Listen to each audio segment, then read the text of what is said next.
Salut tout le monde, j'espère que vous allez bien. Donc on se retrouve aujourd'hui pour une recette super simple, c'est le pain aux bananes façon Ricardo. Pourquoi je dis façon Ricardo? Parce que j'ai pris la recette de Ricardo et je vais l'adapter un peu à ma sauce, rajouter quelques ingrédients. Je fais un pain aux bananes parce que je suis invité à un goûter tout à l'heure et du coup rapide, efficace, pain aux bananes, surtout que j'avais des bananes à passer. Donc la recette ça dit, on est parti pour la recette, placez la grille au centre du four, préchauffer à 350, c'est parti. Beurrez le moule et tapissez d'une bande de papier parchemin. Moi, parce que j'ai Tupperware, j'ai pas besoin de ça. Dans un bol, donc moi j'ai pris mes bols grand-mère, mélangez la farine et la poudre à pâte. Donc, allons-y pour la farine. Il me faut 2 tasses de farine. Donc, je vais prendre ma tasse ici.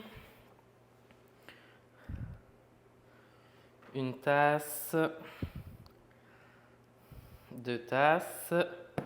Et voilà. Ensuite, la poudre à pâte. Il me faut 2 cuillères à thé. Donc, on va y aller avec la cuillère à thé. Une demi, une cuillère à thé. Ça m'en prend 2. Donc 2 cuillères à thé de poudre à pâte.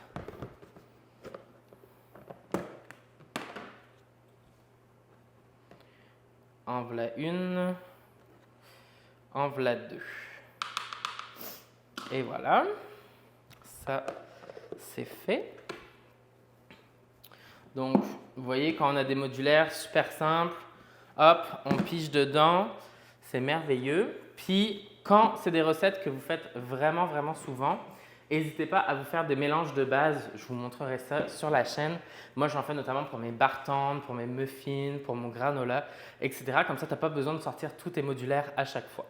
Du pain aux bananes, j'en fais pas tant que ça. Donc, ensuite, on va mélanger tout ça. Moi, pour mélanger, j'adore ce fouet-là. C'est un fouet qui est coupé, fait qu'il n'y a rien qui pogne en manteau dedans.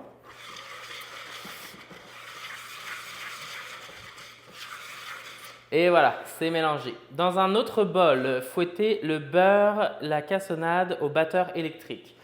Je ne sortirai pas le batteur électrique pour faire ça. Je vais prendre mon chop-chop. Mon comptoir est un peu trop petit. Hop.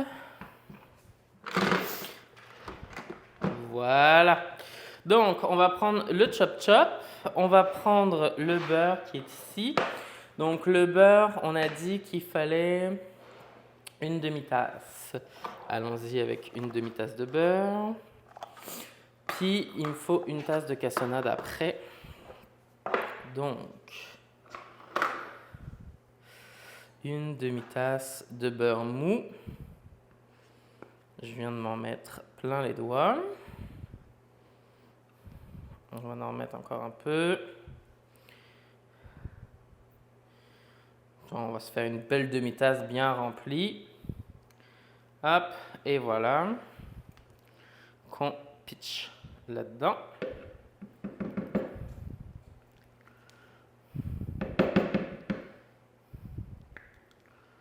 Hop.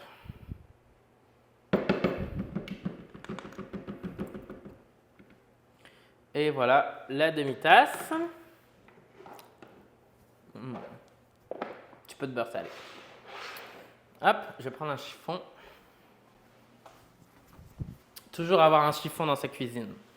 Donc, une tasse de cassonade. Allons-y avec la cassonade. Ça, là, si jamais vous avez jamais goûté au modulaire, comme le premier truc que vous mettez dans un modulaire, c'est de la cassonade. Pourquoi? Parce que la cassonade, elle reste fluffy, fluffy, fluffy. Fait que vous pouvez garder votre cassonade vraiment pendant longtemps versus un sachet de cassonade, d'habitude, vous l'ouvrez. Puis là, vous faites une recette avec, puis après ça, vous ne pouvez plus l'utiliser parce qu'elle est pognée tout en pan. Donc, on met ça là-dedans. Une tasse, et voilà.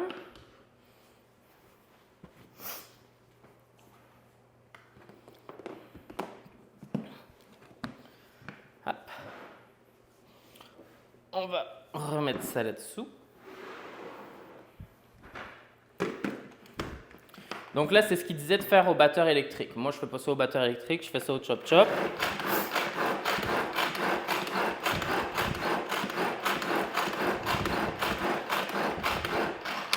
Quelques coups de corde et voilà, ton beurre est incorporé avec ta cassonade. On va juste descendre un petit peu ce qu'il y a sur les bords. Tu fais très attention parce que là, les lames, ça coupe. Fait que si tu veux pas abîmer ta belle spatule, tu fais attention à tes lames. Hop, je vais juste lui remettre un petit coup encore. Et voilà. Donc, ensuite, qu'est-ce qu'il faut faire? Ah ouais, là, le résultat est vraiment mieux. Je sais pas si tu vois. Ensuite, dans un autre bol, fouetter la cassonade et le beurre, c'est fait. Ajouter les œufs et la vanille. Donc, il faut 2 œufs. Hop. Un œuf. Et le deuxième. Fais attention de ne pas mettre la coquille. Hop, 2 œufs et de la vanille. La vanille, il faut une cuillère à thé. Une cuillère à thé.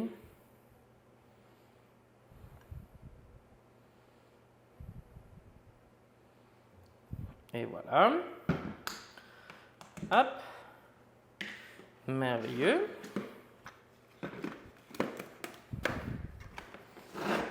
On brasse tout ça.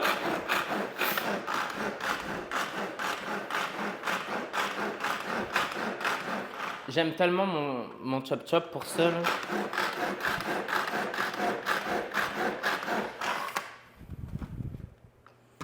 Regarde-moi ça, le beau mélange que ça a fait. C'est merveilleux. Mon four sonne parce qu'il est chaud. Donc, ensuite, ajouter la purée de banane. Et après, il faudra ajouter du lait. Donc, pour la purée de banane, moi, je n'ai pas de purée de banane, mais j'ai mes vieilles bananes. Fait que là, on va mettre des vieilles bananes. Plus elles sont vieilles, plus ton pain aux bananes va être meilleur. Hop, et là, j'envoie ça là-dedans. Donc, mes bananes sont vraiment, vraiment, vraiment vieilles. Puis, pour pouvoir les garder plus longtemps, ce que je fais, c'est que je les mets dans mes intellifrais, mais je les mets dans mes intellifrais sur le comptoir. Donc, tu les mets pas au frigo, tu fais juste les mettre dans tes intellifrais, puis tu les mets sur le comptoir. Ça évite qu'elles vieillissent trop vite. Et voilà, mais pour vous dire, celles-là, elles sont vraiment vieilles. Ça disait 3 à 4 bananes. On va mettre 4 bananes. Hop, et voilà. Et voilà. Ça, on va emmener ça là-bas.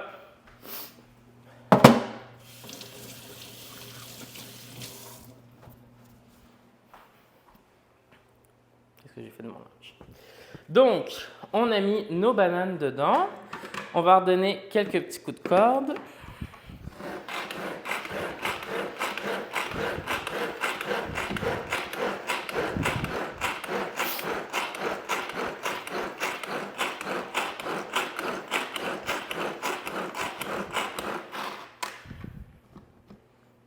Oula, j'ai été un peu fort sur les coups de corde, mais regardez-moi le beau mélange que ça donne.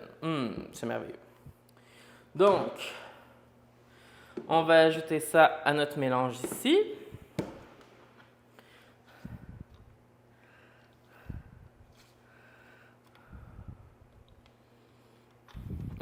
Ça a l'air bon. Hop, on enlève ça ici. Hop, et voilà. Et on met tout ça là-dedans.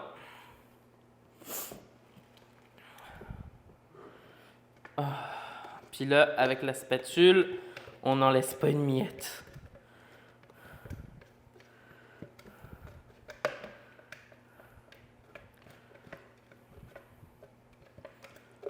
Hop. Et voilà.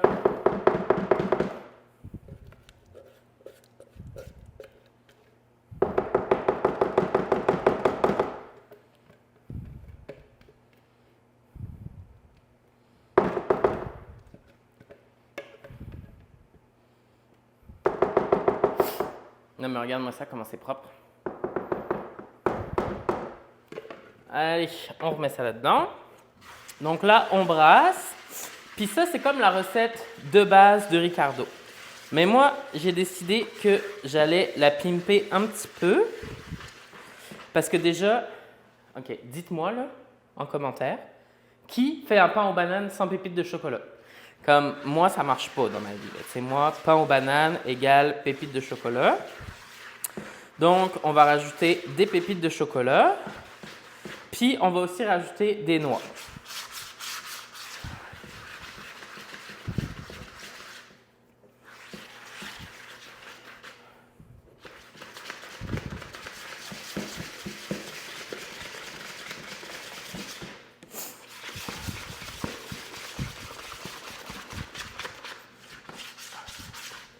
Hop. Donc là, j'ai un mélange qui est bien homogène. Ça, là, avec le bol grand-mère, là, tu puisses mettre ton pouce, là, c'est génial. Donc, un mélange bien homogène. Et donc là, on va rajouter des noix, puis on va rajouter des pépites de chocolat. Ah oui, il faut rajouter du lait aussi. 125 ml de lait, une demi-tasse. Une demi-tasse, j'ai plus de demi-tasse. Donc, on va aller chercher une autre demi-tasse, ça sera pas long.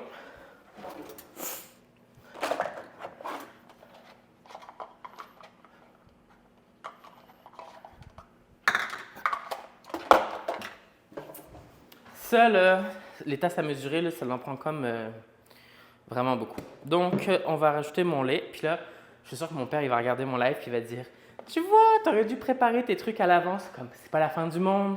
On va dans notre placard, puis on prend une demi-tasse. » Donc, une demi-tasse de lait.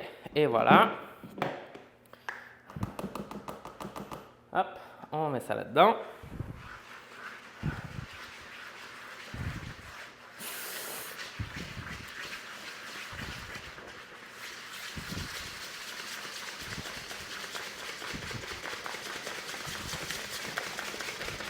Tu vois, tu n'as même pas besoin d'aller à la muscu après. Entre le chop-chop et ça fait les bras. Hop, je racle bien les bords. Puis vous avez vu, là, comment il n'y a rien qui pogne en moton dans mon fouet? J'adore ça.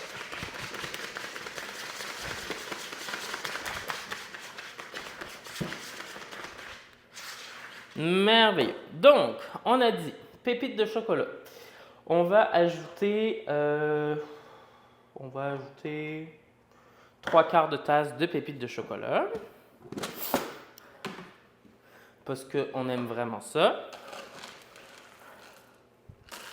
3/4 de tasse.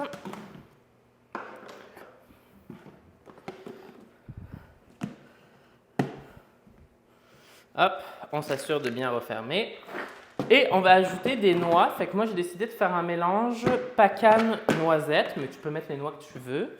Puis, pour qu'elles soient vraiment broyées, on va mettre 1/4 de tasse de pacane.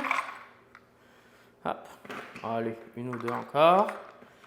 Et voilà. Et je vais mettre aussi 1/4 de tasse de noisettes.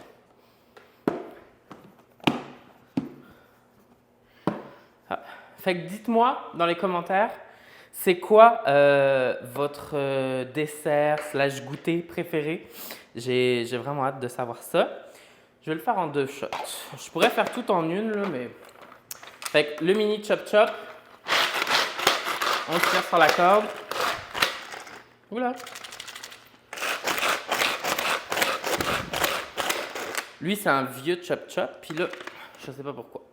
Ça tire mal, mais ça fait de la belle poudre. Checkez-moi ça. Donc, de la poudre de pacane. Faites attention avec les lames, c'est extrêmement coupant. Hop. Puis, on va rajouter des noisettes.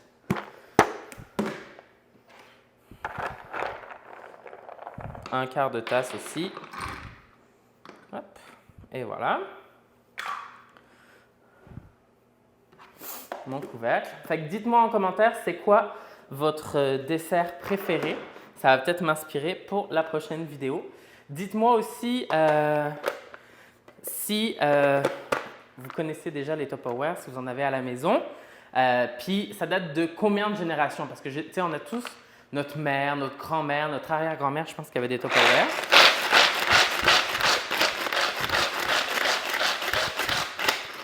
Hop. Et voilà. Donc, poudre de noisette. Hop.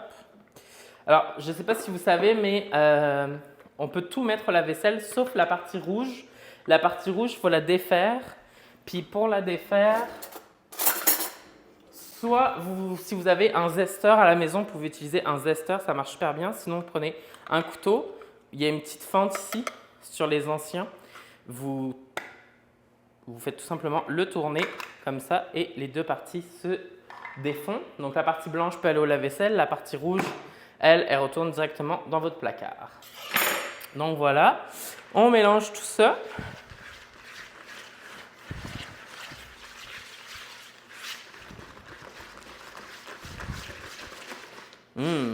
Ça va être bon.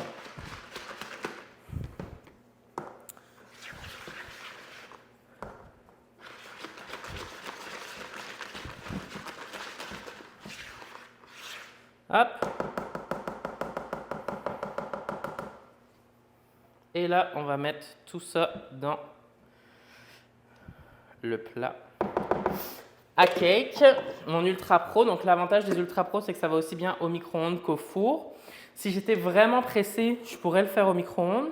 Mais là, vu que j'ai du temps, je vais le faire au four, 350 Fahrenheit, pendant 1 heure. Si vous le faites au micro-ondes, vous divisez le temps par 4. Fait que 1 heure divisé par 4, ça fait 25 minutes. 25 minutes au micro-ondes.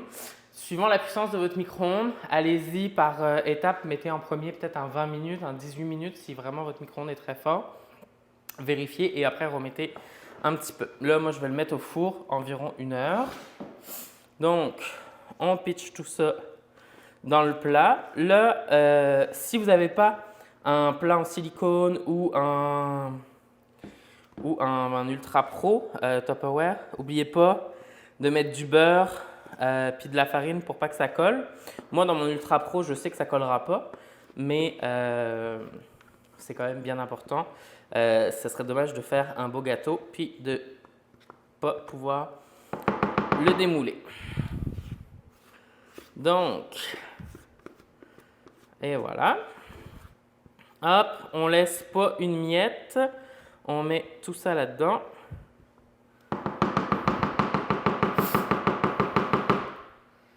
Hop. Regardez-moi ça. Tadam! Il n'y a plus rien. Elles sont merveilleuses, ces spatules. Hop. On va mettre ça là pour le moment. Il y a un couvercle avec l'Ultra Pro. Moi, je ne le mets pas pour la cuisson. Allô, ici Valentin Post-Prod. Je suis en train de faire le montage et là, je viens de me rendre compte que mon micro ne fonctionnait pas. Donc, je vais te faire ça en voix off. Ce que je te disais, c'est que le résultat est super beau, mais que je l'ai laissé 1h20 au lieu d'1 heure au four. Donc, à 350, chaleur tournante. Là, ce que je vais faire, c'est que je vais le démouler. Pour ça, je le mets sur une assiette. Et là, magie Tupperware, tada, rien ne colle. Donc, ça, c'est ce qui est vraiment cool. Après l'avoir goûté, vu que là, en plus, je suis en post-prod, j'aurais peut-être dû le laisser un petit peu plus encore au four au lieu de 20 minutes, peut-être en 30 minutes, donc 1h30 au four à 350. Ce que je te disais aussi, c'est que soit tu peux le déguster comme ça. Là, j'en allais un goûter, donc c'est parfait. Sinon, ce que je fais, c'est que je le coupe et que je le mets dans mes garde-gel. Comme ça, je les envoie directement au congélateur et j'en dégèle seulement quand j'en ai besoin. Ok, donc on est vraiment post-prod. Je suis vraiment désolé pour ce petit incident technique. Mais si tu as aimé la vidéo, n'hésite pas à mettre un pouce bleu, ça m'encourage à continuer. N'hésite pas aussi à t'abonner, je sors une nouvelle vidéo chaque dimanche. Et je fais aussi quelques lives dans la semaine pour te montrer comment j'organise ma cuisine. Donc, je te dis à dimanche prochain. Et entre-temps, tu peux venir me jaser directement sur Instagram, vm.mdv pour Valentin Mode de Vie. Allez, bonne semaine!